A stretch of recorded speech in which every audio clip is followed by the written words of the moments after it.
चाहे वो दिन हो या रात हो, उसको 24 घंटे हालेलुया तेल डालते रहने की जरूरत है।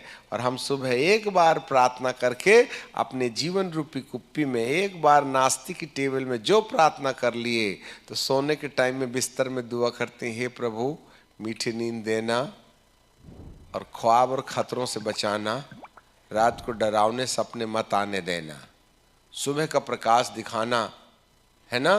फिर अपन दूसरे धंधे में चलेंगे। कौन है जो हर 4 घंटे बैठता है?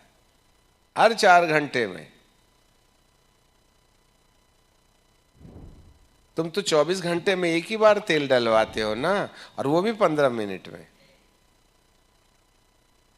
प्रभु ने कोई 1.5 लीटर का कप नहीं ना बनाया है कि एक बार भर दो और बिल्कुल 24 घंटे तक बाती जलती रहे। ऊपर वाले के सिर में कुछ कमी थी क्या? हे प्रभु, हर 4 घंटे के बाद में तुम बड़ा वाला कटोरा रख देते ना, जिससे कि 24 घंटा जलते रहता। तो प्रभु कहते हैं, बेटा बड़ा वाला कटोरा रखता तो दिन में एक ही बार दुआ करने आता मेरे पास में।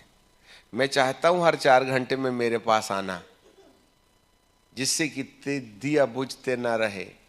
आप ही बताइए ना, कितने बार प्रभु के चरणों में ठहरते हैं मैं और आप? How many times we are waiting in the presence of God to fill it your heart with the Holy Spirit? हैं? 24 घंटे में से कितने बार आपका समय प्रभु के साथ गुजरता है? बस नहीं जी, हम तो सुबह 5 बजे आते हैं और दिन भर, और रात को जो सोए 11 बजे तो सुबह 9 बजे उठते हैं। इतने में तो रात को 3 बजे कटोरे का तेल जल जाएगा, तो रात को 12 बजे से लेकर 3 बजे तक तो कटोरे में तेल नहीं होगा, तो वो बुझेगा ना भाई। दिन में प्रभु नहीं आया था शामुएल के पास। चलिए बताइए कितने बजे आया था?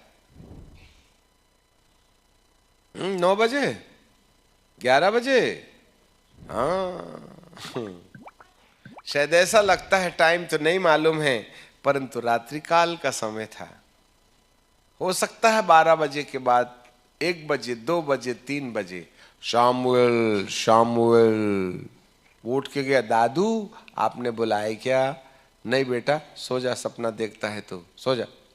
शामुएल शामुएल, दादू आप बुलाए क्या? नहीं रे, खुद भी सोता नहीं, सोने भी नहीं देता, जा सो जा। शामुएल शामुएल, दादू ये पागल बनाए, क्या हो गया तेरे को? आप बुलाए क्या? मेरा नाम लिए क्या? तब बाबा एली के चारों कान, नहीं 2 ही थे, दोनों कान खरगोश के समान खड़े हो गए। कहा, बेटा अब जब कभी आवाज आए तो मेरे पास मत आना, कहना कह तेरा दास सुनता है। सुबह तक एली बाबा को नींद नहीं आई, क्योंकि उसको मालूम था कि परमेश्वर शामुएल से जरूर बात करेगा। उठते बराबर 6 बजे, ए अभी तक सो रहा है? और आंख मूंझते हुए आया, क्या हुआ रात को?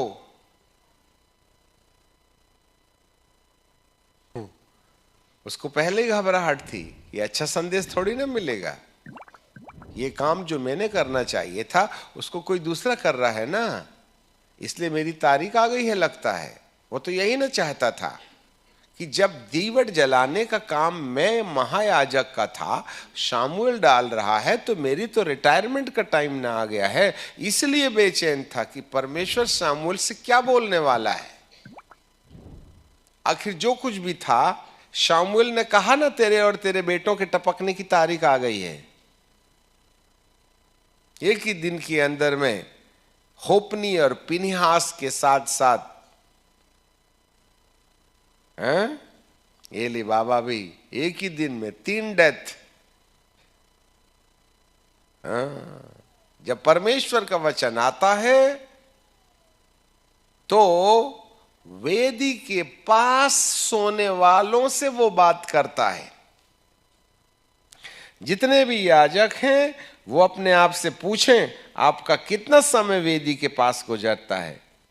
आपको तो मीटिंग और सीटिंग और संडे स्कूल और मंडे स्कूल और बर्थडे और शादी और विवाह से फुर्सत है नहीं।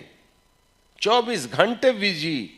इतना तो प्रभु भी नहीं रहता होगा जितने याजक लोग ईटिंग और मीटिंग और पीटिंग में पता नहीं कौन कौन सी करते रहते हैं, उसमें बिजी रहते हैं। No time to wait in the presence of God. इसलिए तो रिटायरमेंट की तारीख आ रही है। और यदि जो याजक रिटायर नहीं होना चाहता है तो आज ही से निश्चय करे कि वह शामुएल बालक के समान वेदी के बाजू में चटाई लगा के हर 4 घंटे में तेल डालने का कार्यक्रम शुरू कर देवे। यदि आपने हर 4 घंटे में खुदा के चरणों में बैठ करके अपनी जिंदगी में तेल फिलअप करने का प्रयास नहीं किया तो थोड़ा आने वाले साल या इस साल में दिक्कत बढ़ सकती है। मैं अपनी गारंटी नहीं लेता, तुम्हारी मैं क्या ले लूं। Hallelujah, praise the Lord. हमने बहुत मजाक कर लिया। परमेश्वर ने अब शामुएल बालक दे दिया है। बहुत ही कम समय के अंदर परमेश्वर एक ऐसी सेना को खड़ा करेगा जिसका परिचय अभी तक नहीं है। इसलिए जो नई सेवा परमेश्वर लाने वाला है उसमें वे लोग होंगे जो यहोशू और कालेब के समान, यदि आप उसकी सलाह मानोगे तो आप उसके साथ रहोगे, अदरवाइज वह सारे बगावत करने वालों को रेगिस्तान में कब्रिस्तान बनाने जा रहा है।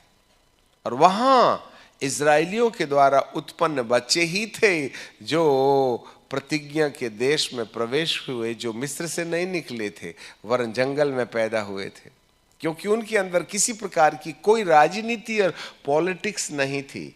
आए परमेश्वर के अभिषेक, तो यदि आपका मन राजनीति और पॉलिटिक्स राजनीति, स्वार्थवाद, मैवाद, प्रोजेक्टवाद और विभाजनवाद के ऊपर में खड़ा है तो याद रखना, यदि आपने यहोशू और कालेब के समान अपने आप को परमेश्वर के फ्रेम में फिट नहीं किया तो दोहन करने के बाद आपकी जगह में किसी और को बिठाने वाला है। I do not know why I am telling you this things. इसी साल 2026 के अंदर बहुत से ऐसे लोग उठ खड़े होंगे जिनके मन कोरे कागज के समान है, जिनके हृदय में किसी प्रकार की कोई मन मोटाव, कोई लोभ लालच, कोई ऐसी बात नहीं है। इसलिए पुराने सेवकों के लिए एक बड़ी चेतावनी है, यदि आपने अपने दिल के मलाल को नहीं दूर किया, यदि आपने अपने माथे को और अपने रिश्तों को, अपने कॉन्सेप्ट्स को यदि नहीं बदला है तो कहीं ऐसा ना हो कि परमेश्वर हमारी जवाबदारी शामुएल जैसे बालकों को दे दे जो वेदी के किनारे बैठकर हर 4 घंटे में तेल डालने का काम करें, तब उनके ऊपर परमेश्वर की आवाज सुनाई देगी। साल 2026 और 27 में बहुत से लोगों को रिटायरमेंट मिलने वाला है।